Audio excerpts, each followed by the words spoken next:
أعوذ بالله من الشيطان الرجيم. بسم الله الرحمن الرحيم. السلام عليكم ورحمة الله وبركاته. الحمد لله رب العالمين، والصلاة والسلام على أشرف الأنبياء والمرسلين وعلى آله وصحبه أجمعين. Yang sama-sama kita hormati dan kita muliakan Tuan Nazir bersama dengan saf kepimpinan Masjid Datuk Haji Qamaruddin. Kemudian yang kita hormati dan kita muliakan Tuan Imam kita Al-Mukarram Al-Fadil Kapten Ustaz Naim bin Haji Ahmad, Tuan Imam kita, seterusnya para alim ulama, pemimpin-pemimpin masyarakat, tuan-tuan guru, muslimin, muslimat yang dimuliakan Allah Subhanahu wa taala sekalian. Para jamaah apa khabar? Alhamdulillah. Semangat lagi pagi ni? Insya-Allah. Kita puji Allah atas semangat ini, atas kesihatan ini, dengan sama-sama kita mengucapkan alhamdulillahi rabbil alamin. Kullu amrin dhi balin la yubda' bil hamdi fahuwa aqta'. Mana-mana urusan yang mana urusan itu tidak dimulakan dengan nama Allah ataupun tidak dimulakan dengan memuji Allah, urusan itu sudah putus. Apa makna putus? Hanya ditinggalkan di petaling jaya sahaja, tak tersambung sampai padang mahsyar di hari akhirat. Lalu kita nak jadikan kuliah subuh kita ini bernilai ibadah di sisi Allah, boleh dijadikan sebagai bekalan amal kita di padang mahsyar. Kita mulakan dengan menyebut nama Allah, memuji Allah, lafaznya alhamdulillahi rabbil alamin. Mana-mana majlis yang sunyi daripada ucapan selawat dan salam, majlis itu majlis yang busuk, majlis itu majlis bangkai. Yang mengatakan itu bukan Ustaz Naim, bukan. Yang mengatakan itu bukan Wan Abdul Halim, bukan. Yang mengatakan itu adalah Sayyidina wa Maulana Muhammad sallallahu alaihi wasallam. Lalu kita nak jadikan kuliah kita ini wangi di sisi para malaikat Allah. Kita masukkan ucapan selawat dan salam dengan lafaz Allahumma salli ala Sayyidina Muhammad wa ala ali sayyidina Muhammad. Alhamdulillah tuan-tuan, kira-kiranya inilah kali pertama ana kuliah di masjid kita ini setelah kita bercuti selama 7 bulan. Kita cuti last dulu pada Februari, minggu yang kedua, hari Sabtu kuliah subuh. Dan hari ini hari Sabtu minggu yang kedua kuliah subuh bulan September, syab cukup 7 bulan. Alhamdulillah kita boleh menyambung kembali ukhuwah Islamiyah kita dalam slot pengajian kuliah subuh insya-Allah. Dan kuliah subuh pada pagi ini lebih kurang 40 minit insya-Allah. Ana petik satu tajuk daripada kitab Rihlatun ila Daril Akhirah, perjalanan manusia menuju ke hari akhirat, yang ditulis oleh Syekh Abu Ammar Mahmud Al-Misri, seorang ulama daripada Mesir tapi menuntut ilmu lama di Arab Saudi. Ditulis satu kitab ini dan kita ambil manfaat daripada kitab ini insya-Allah daripada tajuk Kenali Pintu Syurga Allah. Kita nak bahaskan pada pagi ini tajuknya Kenali Pintu Syurga Allah, yang mana sepakat ulama ahli sunnah wal jamaah, tak ada khilaf, sepakat mengatakan bilangan pintu syurga Allah itu ada 8. Tak ada khilaf. Sepakat mengatakan pintu syurga itu 8. Tapi dari sudut nama pintu syurga, di situ ada beberapa nama pintu syurga ada khilaf. Sebab Rasulullah tidak nyatakan secara spesifik ke 8 pintu tersebut. Apa tujuannya? Supaya membuka peluang kepada ulama yang hidup pada masa akan datang, mereka itu berijtihad menuntut ilmu. Faham tak ni? Dari sudut bilangan jelas 8. Banyak hadis. Salah satunya kata Nabi sallallahu alaihi wasallam, al-jannatu thamaniyata abwab. Syurga itu 8 pintunya. Wa fiha yusamma ar-rayyan. Dan salah satu daripada 8 pintu itu namanya pintu Rayyan. Pernah dengar tak pintu Rayyan? Itu pintu Rayyan, salah satu daripada pintu syurga. Dalam hadis yang lain, hadisnya sahih, riwayat Imam Bukhari, man qala la ilaha illallah wa anna Muhammadar Rasulullah wa anna Isa abdullahi wa rasuluh wa kalimatuhu alqaha ila Maryam wa ruhum min adkhalahu Allahul jannah min abwabis thamaniyah. Siapa yang mengatakan tidak ada Tuhan selain daripada Allah, mengakui Nabi Muhammad pesuruh Allah, mengakui Nabi Isa itu anak hamba Allah, bukan anak Allah, anak hamba Allah, anak Maryam. Bila akidahnya benar, Allah Ta'ala akan masukkan dia melalui syurga dengan jalan pintu yang 8. Lalu sepakat mengatakan pintu syurga itu 8. Tapi namanya ada khilaf. Dan kita nak kenal berapakah pintu syurga yang 8 itu, apakah nama pintu syurga yang 8 itu, dan supaya kita boleh masuk melalui ke semua pintu tersebut di hari akhirat. Amin ya rabbal alamin, insya-Allah. Pintu syurga yang pertama, ana akan sampaikan yang pertama hinggalah yang ke-8 dalam masa lebih kurang 40 minit ini, insya-Allah. Pintu syurga yang pertama namanya babus salah, pintu salat. Pintu salat. Siapa yang masuk syurga melalui pintu salat, mereka itulah ahli salat. Gelaran di hari akhirat kelak, gelaran ustaz tak ada dah, gelaran doktor tak ada dah, gelaran tuan guru tak ada dah. Gelaran di hari akhirat, apa gelaran yang ada? Antaranya ahli salat. Mana-mana orang di padang mahsyar kelak dikenali di sisi Allah sebagai ahli salat, ada satu pintu syurga yang khusus kepada ahli salat ini, namanya babus salah, pintu salat. Orang lain tak boleh masuk melalui pintu salat ni, tuan-tuan. Hanya ahli salat saja. Kita di dunia kan ada satu pintu khusus, hanya orang tertentu je boleh masuk. Betul tak? Pintu untuk imam masuk ada tak? Ada kan? Orang lain tak boleh masuk pintu ni. Boleh jadi belakang sini kot. Adakah ke belakang sini? Khusus untuk imam je. Orang lain tak boleh. Kalau tuan-tuan pergi ke masjid negara kan, ada satu pintu ni hanya dimasuki oleh yang di-Pertuan Agong je. Orang lain tak boleh masuk. Khusus untuk dia.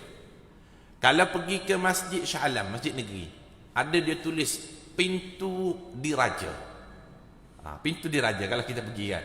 Bila hari Jumaat, tuanku datang, kawasan ni hanya dimasuki oleh tuanku dengan rombongan saja. Orang lain tak boleh. Begitu juga di syurga Allah, ada satu pintu namanya pintu salat. Siapa yang masuk melalui pintu salat, mereka yang dikenali di sisi Allah sebagai ahli salat. Ahli salat ni siapa, Ustaz? Macam mana nak jadi ahli salat? Ahli salat ni orang yang jaga salatnya yang fardu ditambah dengan banyak salatnya yang sunat. Itulah ahli salat. Siapa ahli salat? Satu hari Rasulullah sallallahu alaihi wasallam panggil seorang sahabat namanya Bilal bin Rabah radhiyallahu anhu. Apa nama dia, tuan-tuan?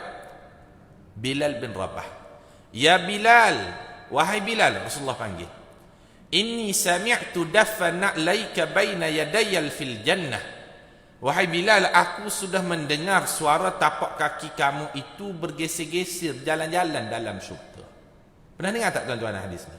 Hadis ni sahih, banyak riwayat tentang hadis tapak kaki Bilal, kedengaran dalam syurga. Rasulullah kata, wahai Bilal, aku dengar suara tapak kaki kamu ni kresek duk jalan dalam syurga. Bima fa'alta ya Bilal, dengan amal apakah yang kamu lakukan wahai Bilal? Bila ketika tu hidup lagi. Ketika tu amalnya belum dihisap lagi. Tapi Rasulullah jadi hairan. Orang yang hidup, orang yang amalnya belum dihisap, tapi tapak kakinya sudah kedengaran dalam syurga. Lalu apa jawab Bilal bin Rabah?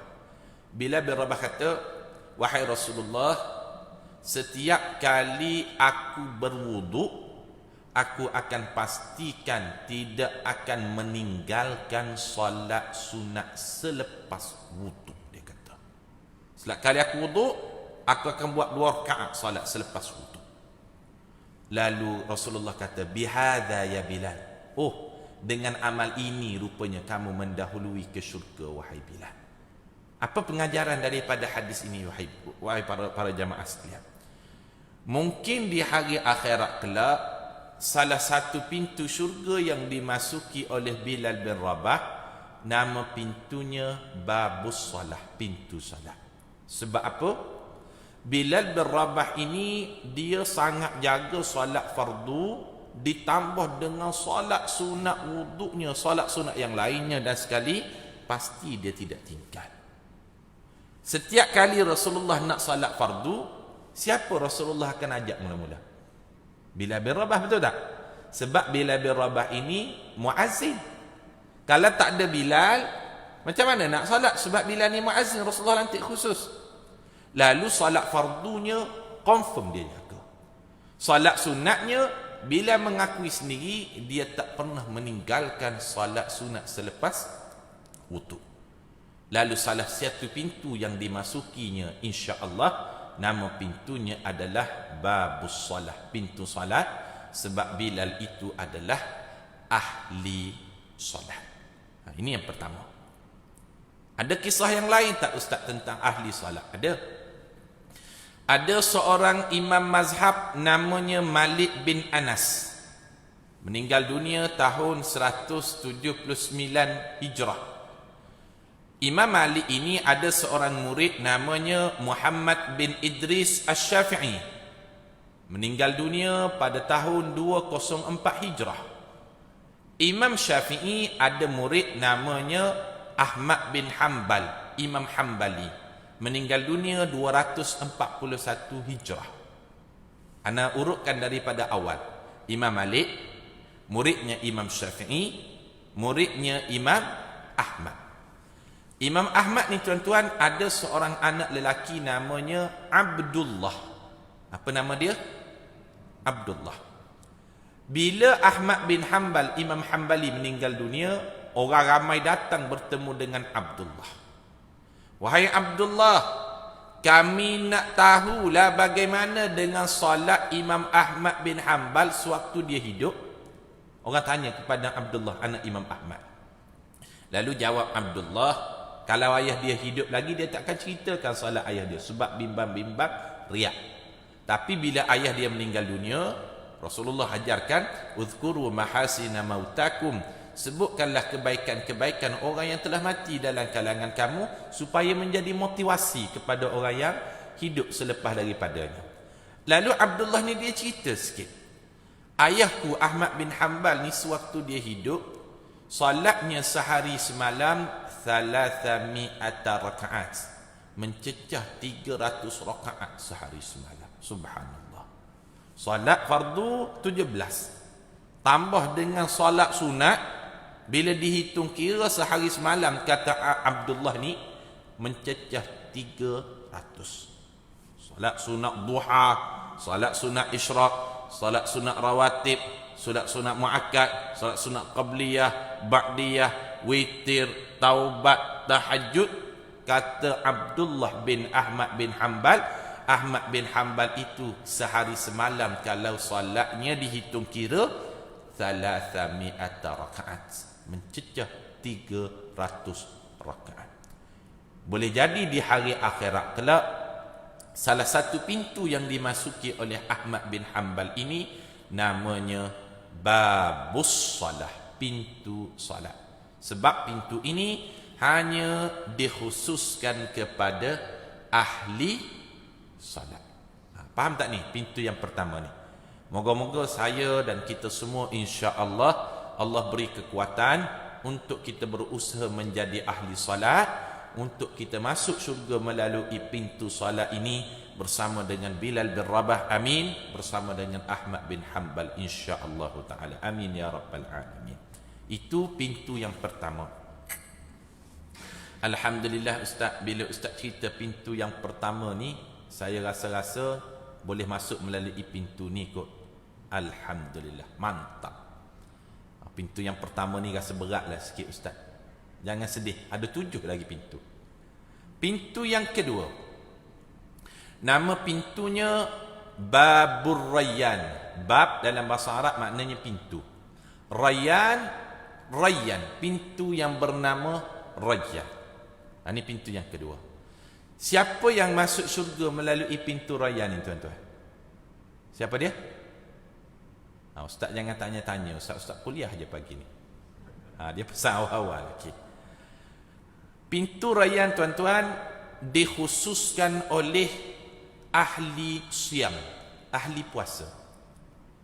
Al-jannatu samaniyata abwab, syurga itu 8 pintunya.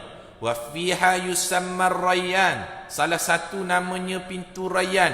La yadkhuluhu illa as-shaimun, takkan masuk melalui pintu ini melainkan as-shaimun, ahli-ahli puasa saja.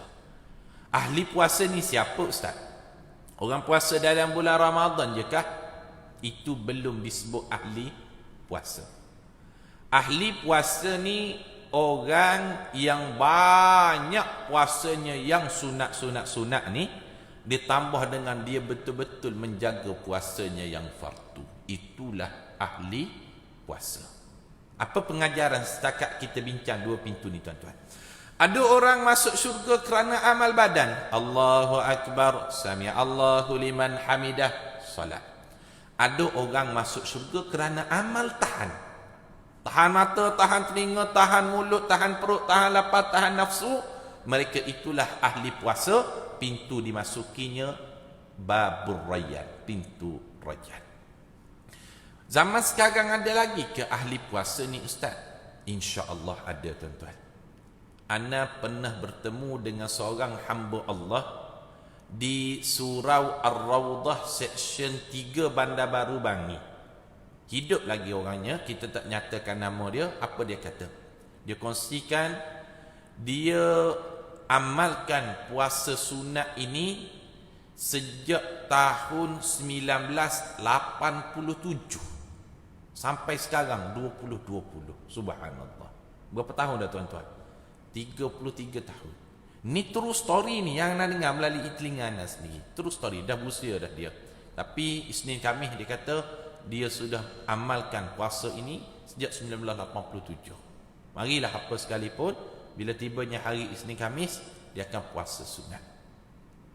InsyaAllah ahli puasa, satu pintu yang khusus bagi orang sebegini, namanya Babur Rayyan, pintu Rayyan. Ini yang pertama tuan-tuan, yang anda sendiri jumpa. Yang kedua, anda bertemu di Masjid Sayyidina Ali, Kampung Padang Bala. Seorang hamba Allah dia bertemu dengan Anas selepas kuliah. Dia kata macam mana? Ustaz, saya rasa-rasalah, dia cakap, saya ni boleh masuk ke syurga melalui pintu Rayyan ni. Dia sendiri yang kata. Bukan kita tanya ke apa tak.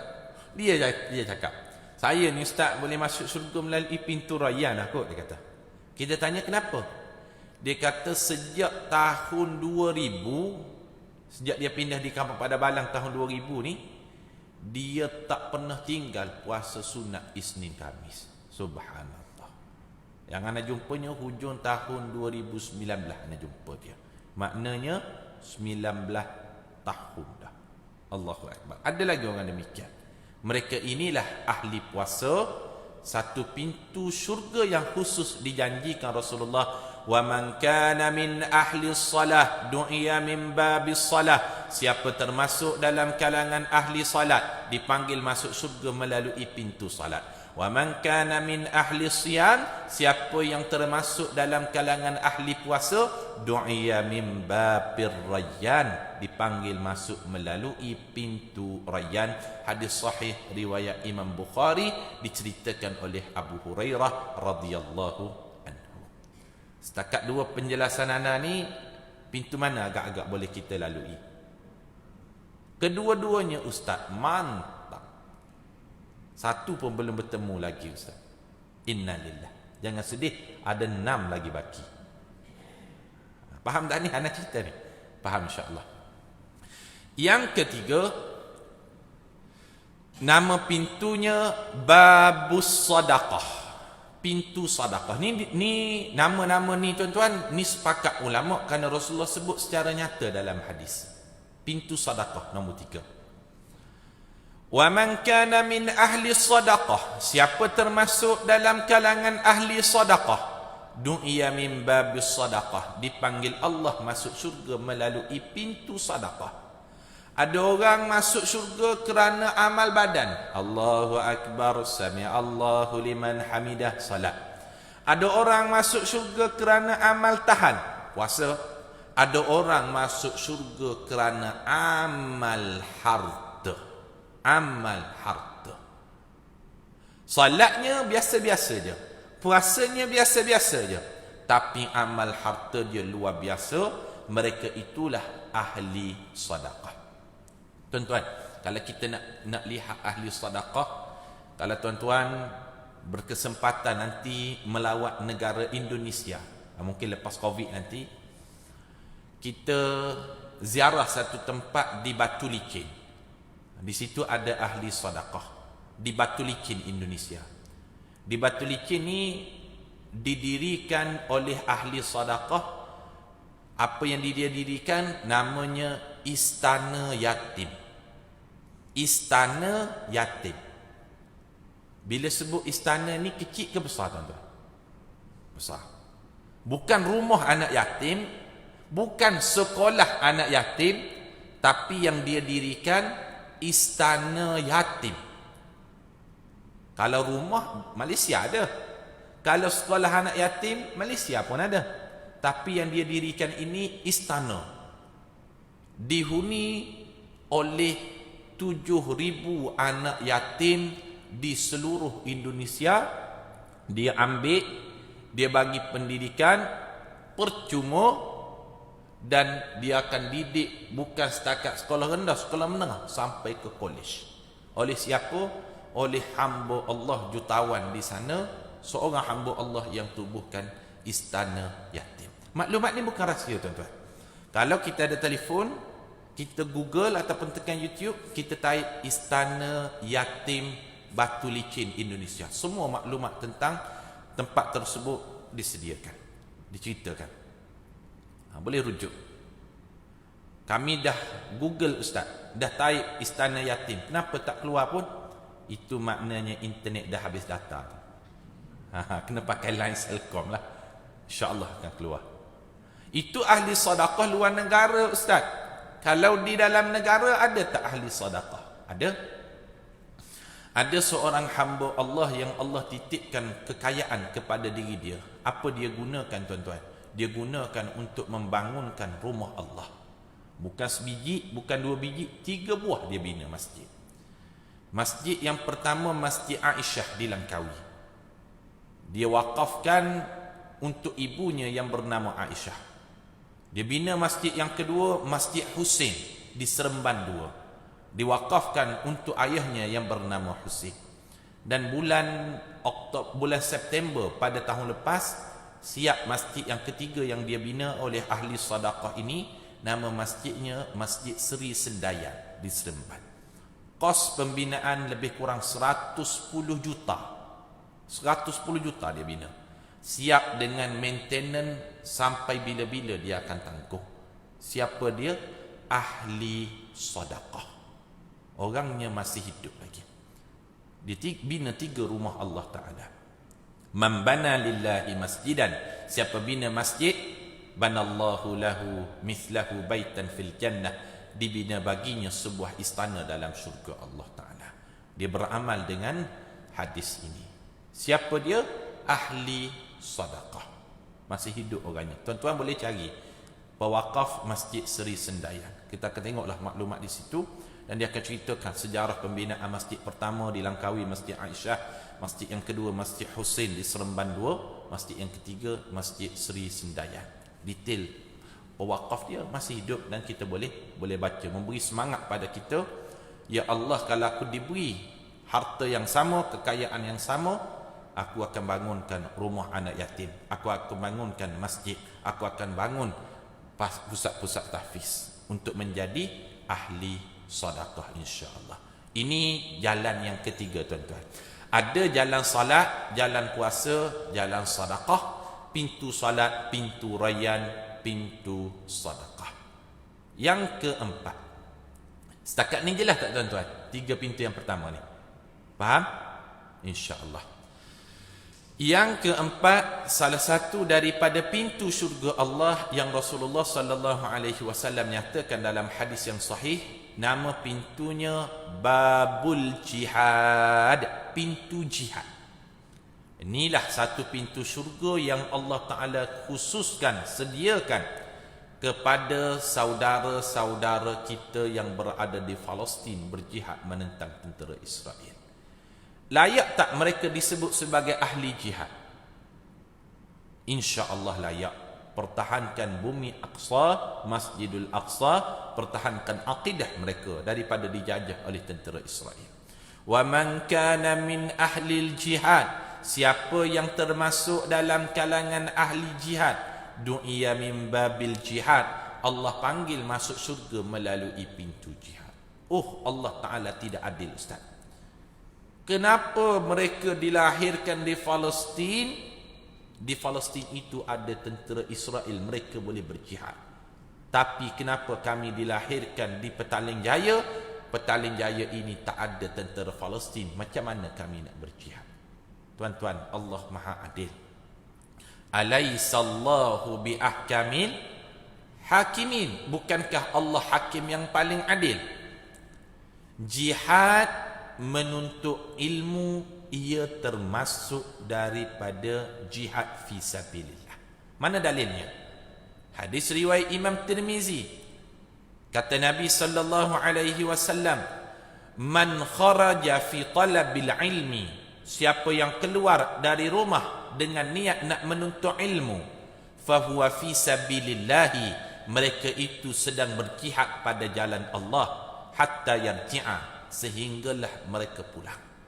Walaupun pada pagi ini tentera Israel tidak kita hadapi, tetapi kita sedang dianggap berjihad pada jalan Allah, kita dikenali pada saat ini sebagai ahli jihad ketika mana kita sedang menuntut ilmu.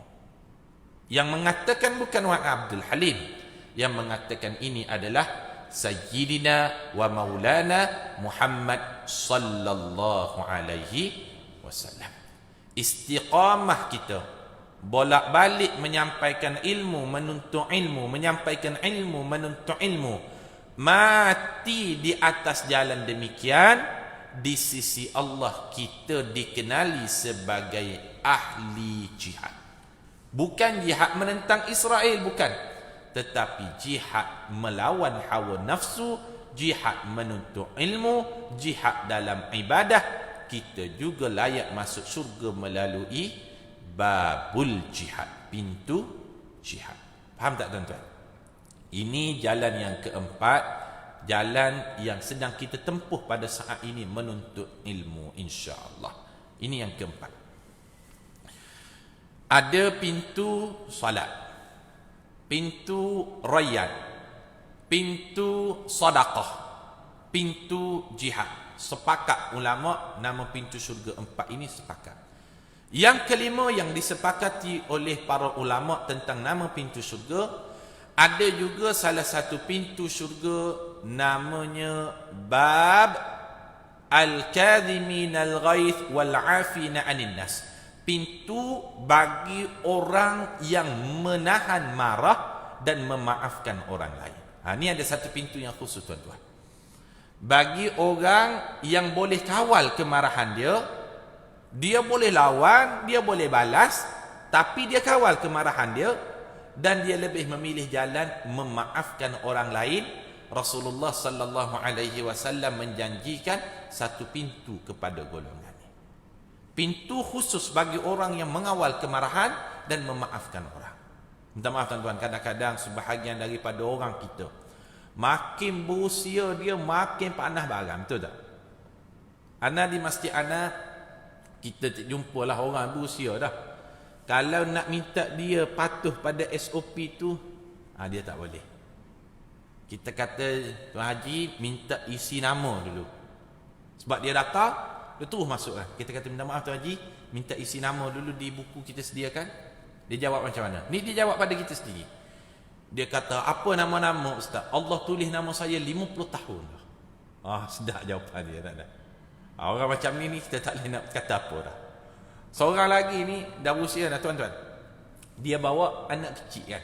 Anak kecil dia umur kurang daripada 12. Di Selangor ni kalau umur 12 boleh masuk tak?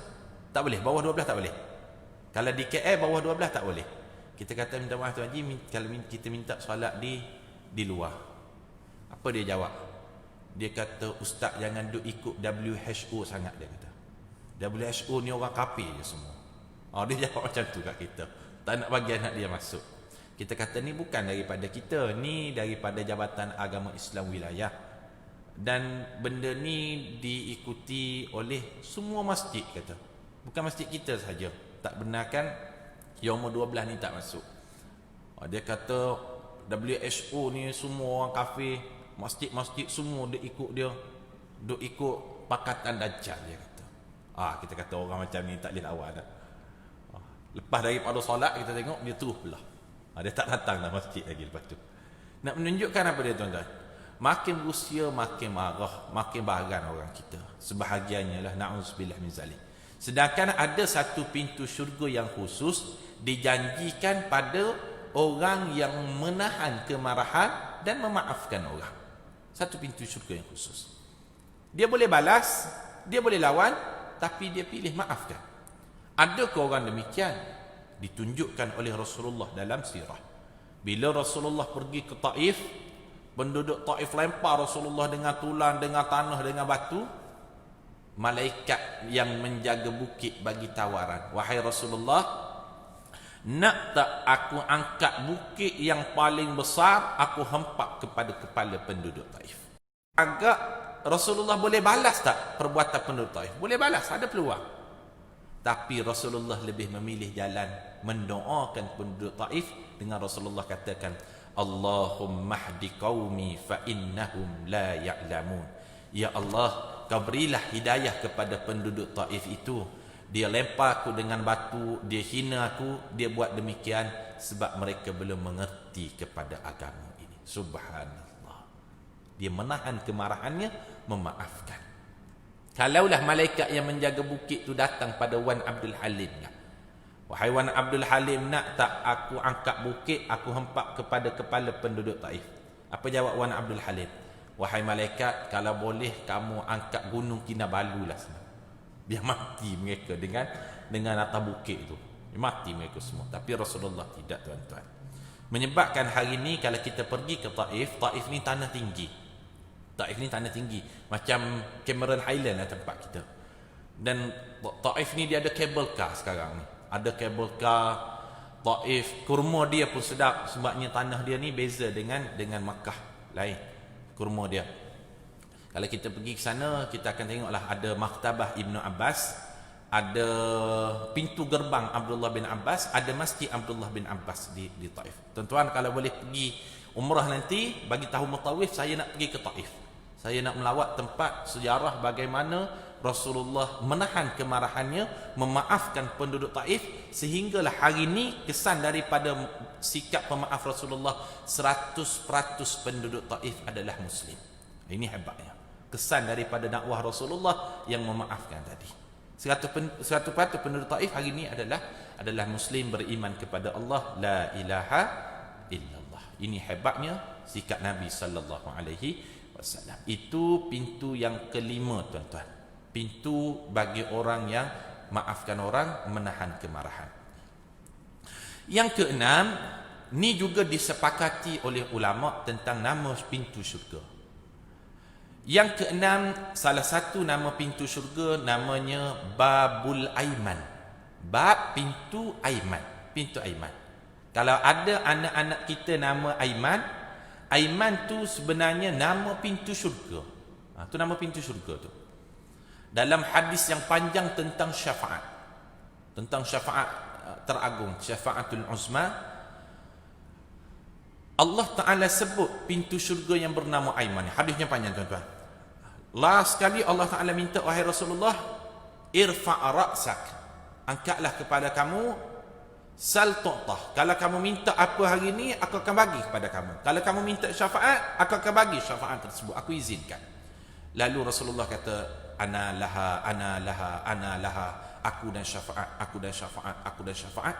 Sehinggalah Allah Ta'ala kata, wahai Muhammad, cukuplah, cukup. Di pada mahsyar ni, angkat kepala kamu, kamu mintalah. Kalau kamu nak bagi syafaat, hari ni kamu boleh bagi syafaat kepada seluruh umat manusia.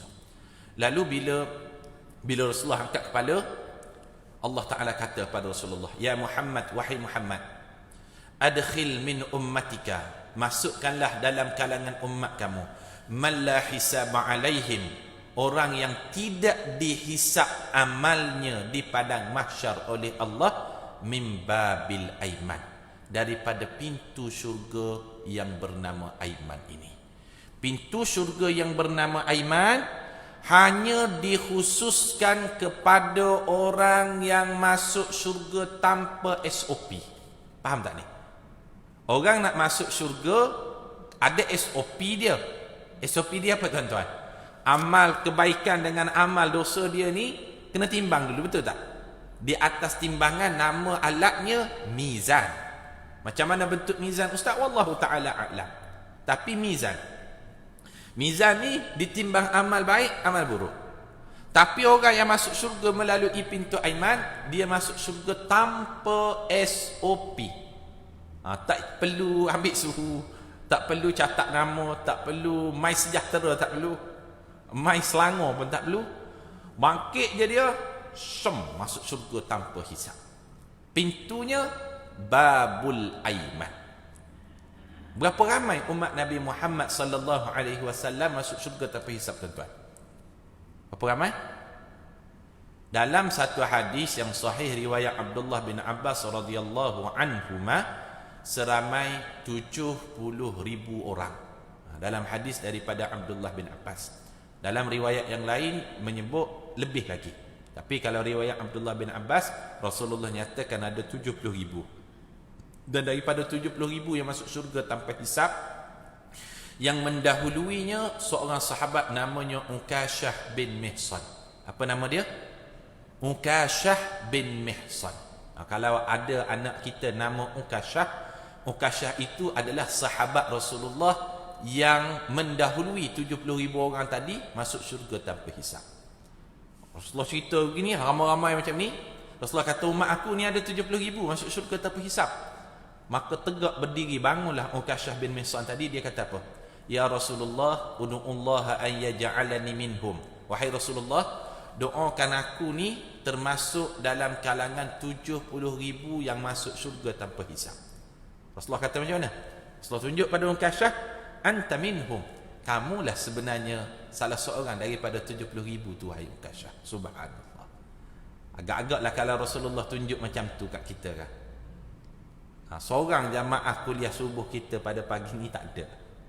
Kita tanya, kenapa tak datang kuliah subuh? Dia jawab, dah masuk syurga tanpa hisab, Ustaz. Sedap dia jawab dah. Tapi Ukasyah tak demikian. Bila Rasulullah sebut pada Ukasyah tadi, sahabat yang lain ada jealous sikit. Sahabat lain bangun, dia kata macam mana? Udu'ullaha an yaj'alani minhum. Wahai Rasulullah, doakan kami juga sebagaimana kamu doakan Ukasyah tadi. Rasulullah jawab, sabaqaka biha Ukasyah. Sebenarnya Ukasyah bin Mihsan itu sudah mendahului kamu semua. Maknanya daripada 70,000, seorangnya sudah termasuk, iaitu Ukasyah. Ada tempat kosong, kerusi kosong 69,999 lagi. Rasulullah katakan, kamu pakat berebutlah dalam kalangan umat aku ni. 69,000 tuan-tuan, banyak tak? Tak banyak. Umat Islam hari ni pun lebih kurang 1 bilion dah. Yang hari ni yang hidup ni. Manusia ada 8 bilion. Yang Islam, beragama Islam lebih kurang 1 bilion lebih kurang. Yang kursi kosongnya 69,999. Kita doakan kita boleh termasuk yang memasuki babul aiman, tapi kalau tak termasuk sekalipun, kita doakan sebagaimana doa Rasulullah, Allahumma hasibni hisaban yasira. Ya Allah, hisabkanlah amal kami di padang mahsyar dengan hisab yang mudah, dengan hisab yang ringan, insya-Allah. Itu 6 pintu yang pertama yang disepakati oleh ulama. Pintu salat, pintu rayyan, pintu sedekah, pintu jihad, pintu menahan marah, pintu aiman. Baki berapa lagi tuan-tuan? Ada 2 lagi. 2 ini berlaku khilaf. Ulama tidak sepakat tentang namanya. Sebab apa? Rasulullah tak nyatakan secara direct. Kalau Rasulullah nyatakan secara direct, selesai. Tapi Rasulullah tak nyatakan secara direct, tujuannya memberi ruang ijtihad kepada ulama yang hidup selepas daripada ini.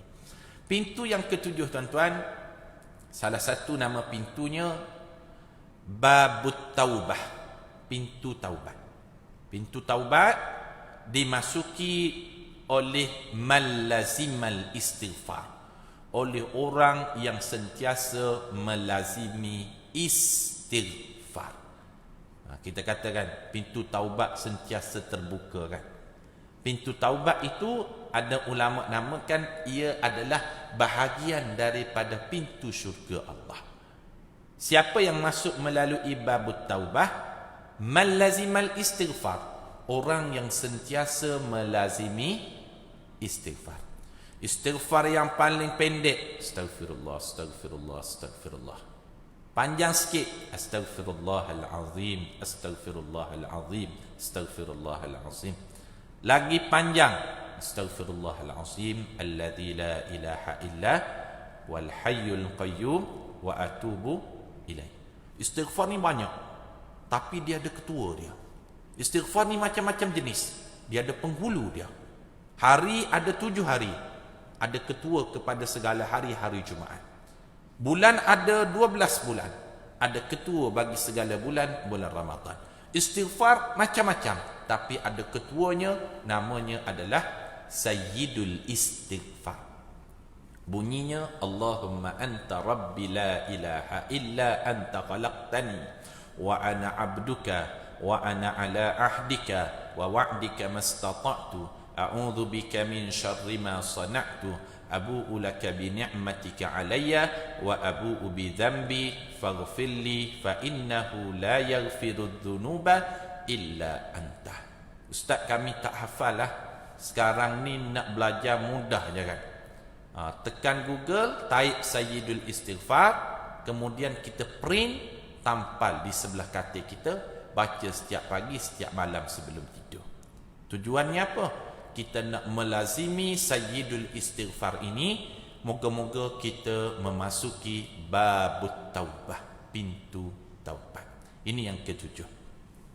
Dan yang terakhir sekali tuan-tuan, salah satu daripada pintu syurga Allah, namanya babus syafaah, pintu syafaat.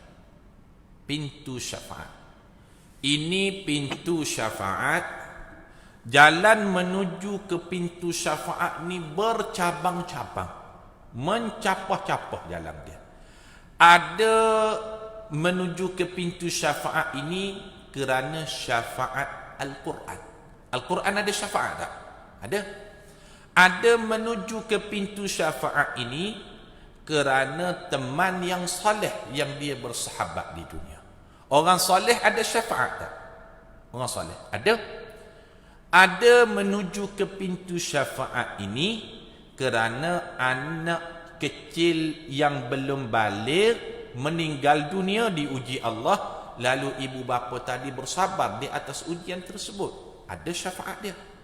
Ada syafaat anak kita menghafal Al-Quran, ibu bapanya beriman, lalu dia mendapat syafaat daripada anak yang menghafal Al-Quran tersebut. Dan syafaat yang paling besar, syafaat yang datang daripada Rasulullah sallallahu alaihi wasallam. Apa maknanya? Ini pintu syafaat. Menuju ke pintu syafaat ini jalannya bercabang-cabang, jalannya cukup banyak. Ini pintu yang ke-8, Jalan yang ke-8 iaitu jalan syafaat menuju ke pintu syafaat yang diizinkan oleh Allah Ta'ala. Man dzalladzi yashfa'u 'indahu illa biiznih. Siapakah yang boleh memberi syafaat melainkan syafaat itu datang daripada orang yang diizinkan oleh Allah Subhanahu wa Ta'ala. Itulah 8 pintu syurga yang kita kenali pada pagi ini, tuan-tuan. Moga-moga kita semua termasuk daripada orang yang memasuki pintu syurga tersebut. Alhamdulillah Ustaz, ke-8 pintu itu saya rasa saya boleh masuklah. Alhamdulillah, syukur, mantap. Setakat Ustaz cerita 8 pintu syurga ni, satu pun belum saya jumpa lagi boleh masuk melalui pintu mana. Innalillah, kita berusaha insya-Allah. Paling kurang tuan-tuan, pulang daripada kuliah subuh kita ini, isteri kita tanya, bang, tazkirah subuh tadi tentang apa? Kita kata abang belajar tentang kenali 8 pintu syurga. Apa 8 pintu syurga tu bang? Entahlah, abang pun lupa. Jangan demikian. Pintu salat, pintu rayyan, pintu sedekah, pintu jihad, pintu menahan marah, pintu aiman, pintu taubah, pintu syafaat. Wallahu alam. Assalamualaikum warahmatullahi wabarakatuh.